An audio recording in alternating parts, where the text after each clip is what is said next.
As of this morning, March the 20th, 2026, day 21 of Operation Epic Fury, the story of this war just completed a full circle in 72 hours, and the circle is not what anyone predicted.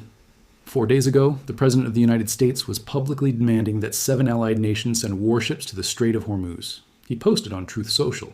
He threatened NATO's future in the Financial Times. He had his UN ambassador go on television and use the word demands. Not one country said yes. Then, 24 hours after that unanimous rejection, Trump posted again on Truth Social in all capitals, "We do not need help from anyone." He wrote that he had decimated Iran's military, that NATO was a one-way street, and that we never did need allied help, as if the prior 72 hours of public pleading had not happened. Then came Thursday. 6 nations, Britain, France, Germany, Italy, Japan, and the Netherlands, issued a joint statement saying they were ready to contribute to appropriate efforts to ensure safe passage through the Strait of Hormuz. Canada joined them hours later. Press outlets around the world reported it as a breakthrough, as a coalition forming, as allies stepping up. It is none of those things. And in the next few minutes, I'm going to show you exactly why, what the $200 billion funding request tells us about the true state of this war, and why the situation in the Strait is actually more dangerous today than it was when the original coalition demand collapsed, for a reason almost no coverage has identified. But first, please subscribe and hit the bell. This story is moving by the hour, and the next development could arrive before this video finishes uploading. Here is what we know as of this afternoon. On March 17th, one day after every major Western ally rejected his warship request, Trump posted on Truth Social. These are his exact words. "I'm not surprised by their action, because I always considered NATO, where we spend hundreds of billions of dollars per year protecting these same countries, to be a one-way street. We will protect them, but they will do nothing for us. In particular, in a time of need. Because of the fact that we have had such military success, we no longer need or desire the NATO countries' assistance. We never did. Likewise, Japan, Australia, or South Korea. We do not need the help of anyone." That is the language of a government managing humiliation, not victory. He is not saying he no longer needs help because the war is over. Brent crude is at $108 a barrel. The strait is effectively closed. 20,000 sailors are stranded. He is saying he no longer needs help because the request was rejected. That is not strength. That is the pivot a leader makes when the ask has failed publicly, and the only remaining option is to pretend the ask was never necessary. Then, 48 hours after that post, came the joint statement. Britain, France, Germany, Italy, Japan, and the Netherlands said they were ready to contribute to efforts to ensure safe passage. That sounds like what Trump was asking for. Read what came immediately underneath. Italy's Defense Minister Guido Crosetto said the statement should not be read as a war mission. He added, "No entry into Hormuz without a truce and a comprehensive multilateral initiative." Germany's Defense Minister Boris Pistorius said German involvement would depend on the situation after a ceasefire, and whether we could participate within the framework of an international mandate. He added that any deployment would require approval from the German parliament. A senior UK defense official told reporters that the level of threat is such that I don't see many nations being willing to put warships into the middle of that threat right now. What London has actually contributed is a small number of military planners sent to U.S. Central Command in Tampa to help think through whatever comes next in the Strait of Hormuz might look like. Not ships, not sailors, planners. In Florida, that is the coalition. 6 countries signed a statement agreeing to participate in a mission that does not exist, under conditions that have not been met, at a time no one has agreed to. The coalition announcement that the world is reporting as a breakthrough is actually an agreement to help after the war ends, in a war that neither side has agreed to end. 0 warships have moved. On day 21. That is still the situation. Stay with me. Because the statement itself, stripped of the diplomatic language, reveals something even more important about the state of this alliance, and about what happened in the Oval Office on Thursday. Japan's Prime Minister Sanae Takaichi arrived at the White House on March 19th, the first Allied leader to visit since the coalition demand collapsed. She was there to reaffirm the alliance, to smooth over the friction, to walk the tightrope between supporting America and not committing to a war her country was not consulted on. And then, Trump was asked by a reporter in the Oval Office the question that every Allied government has been asking privately since February 28th. Why didn't you tell your allies before you launched this war? Trump's answer was not a denial. He reached for a metaphor. He said Japan knows about surprises.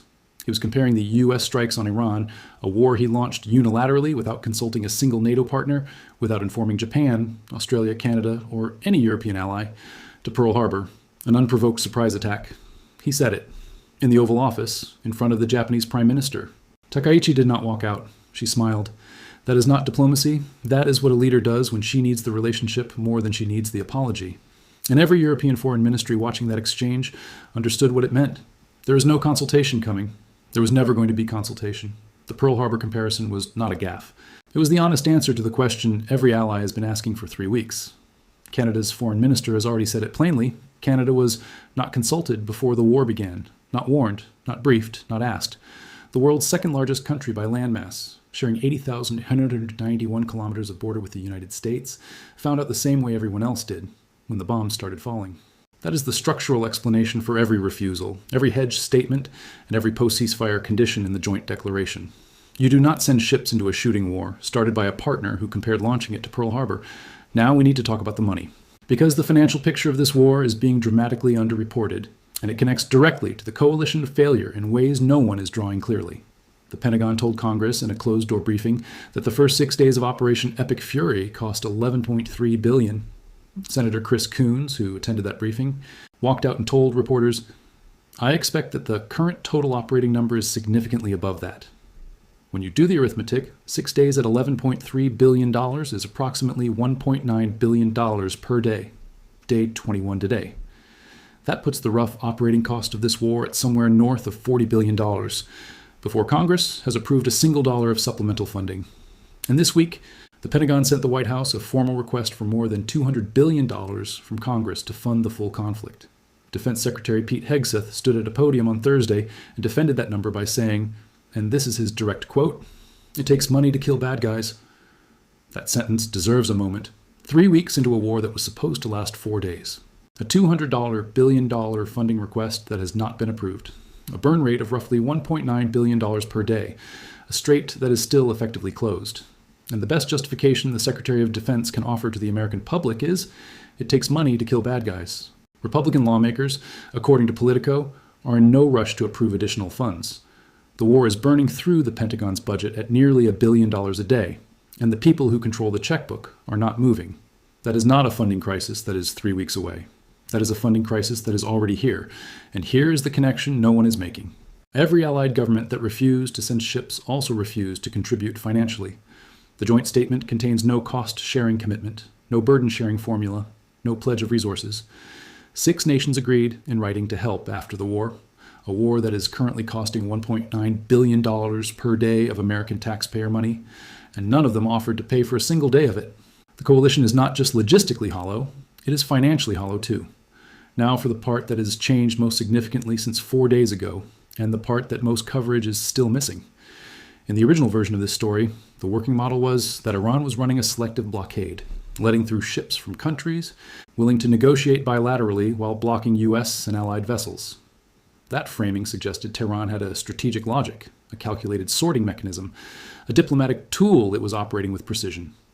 The picture as of this week is different, and it is more dangerous. Maritime analysts at Lloyd's List Intelligence are now describing Iranian attacks in the Gulf as random, with no discernible pattern. Senior analyst Bridget Diakin put it this way. It makes things difficult for people trying to plan any transiting, because they can't work out what the rationale is for one ship getting hit over another. The attacks are not following national profiles. Ships from Thailand, Vietnam, and Brazil have been struck. At least 16 vessels have been hit in waters near Fujairah, Iraq's Khor al-Zubair port, and the Gulf of Oman. A Chinese-owned vessel that was broadcasting its Chinese affiliation to signal neutrality was still struck by shrapnel on March 12th, an incident that immediately deterred further Chinese transits. Since the war began, only 21 tankers have transited the full length of the strait. That is 21 transits in 21 days, against a pre-war average of more than 100 per day. Approximately 400 vessels are currently anchored in the Gulf of Oman waiting for clearance that may never come. 20,000 seafarers are stranded on 3,200 ships. The International Maritime Organization has confirmed at least 23 commercial vessels have reported incidents or attacks, including 10 tankers. And this week, Iran went further. Strikes hit an oil facility in Saudi Arabia and a liquefied natural gas facility in Qatar. Oil prices jumped immediately. Brent crude touched $108.78 on March 18th. The IEA's emergency reserve release, which was the largest in its 52-year history, has not stabilized prices. The war has now struck the infrastructure of two of America. It cannot be resolved through bilateral negotiation because there is no bilateral formula to resolve. India's foreign minister, Jaishankar, described his direct talks with Tehran as productive and yielding results. But even Indian LPG carriers are only transiting with advanced coordination and no guarantees. The randomness is not a sign of Iranian weakness. It is a sign that Tehran may have decided the uncertainty itself is more valuable than the targeting precision. Every shipping company, every cargo insurer, every naval planner looking at that data is drawing one conclusion. The Strait is not a blocked waterway you can negotiate open. It is an active threat environment with unpredictable rules. That is a fundamentally different problem than the one being discussed in Washington. Now put the full 21-day picture together. The assumption on February 28th was 4 days, total capitulation, open strait, allied coalition, world returns to normal. The reality on March 20th is a war in its fourth week with no approved budget, a $200 billion funding request sitting unsigned, a burn rate of nearly $2 billion per day, 20,000 sailors stranded on ships outside a strait that has processed 21 transits in 3 weeks, and oil at $188, with Iran now striking Gulf infrastructure that was not even part of the original conflict. The assumption was that allies fall in line when Washington calls. The reality is that Trump declared he needed no one. 6 allies signed a post-ceasefire commitment that commits them to nothing real, and the defense secretary justified it all by saying killing is expensive. The assumption was that Iran would be isolated, economically strangled, and forced to capitulate. The reality is that Iran's president has publicly stated his terms for ending the war: recognition of Iran's legitimate rights, payment of reparations, and firm international guarantees against future aggression. Trump has rejected ceasefire talks. Iran's foreign minister said on March 15th, "We never asked for a ceasefire, and we have never asked even for negotiation. We are ready to defend ourselves as long as it takes." Two sides, both publicly refusing the off-ramp. No mediator with enough credibility to bridge them. Oman and Egypt have both tried. Neither has succeeded. And then there is the human cost that keeps getting buried under the geopolitical arithmetic. 7 American service members have been killed. 140 have been wounded. More than 1,200 people have been killed in Iran, 13 in Israel, 6 in the UAE, 570 in Lebanon. Trump, at an event this week, described the war as a little excursion that would end very soon. At the same event, he said Defense Secretary Hegseth's claim that the war was only the beginning could also be correct. When asked which was true, Trump said, "I think you could say both." That is not strategic ambiguity. That is a commander-in-chief who does not know the answer to the most basic question of the conflict he started. The only question left tonight is whether the next phase of this war is decided by Washington, by Tehran, by the 6 governments who just told the world they will help, just not yet, or by the 20,000 sailors sitting on 3,200 ships in the Gulf of Oman, watching oil climb past $180, waiting for someone in a government building somewhere to make a decision that resolves what a $200 billion funding request and 3 weeks of bombing has not. Thanks for watching. Let me know in the comments, does the coalition statement change anything for you, or is it the diplomatic theater it appears to be? Do you think either side has an actual path to ending this? And who do you believe blinks first? Subscribe if you want to stay ahead of this as it moves. I'll have another update the moment something breaks. Click the video on screen for more.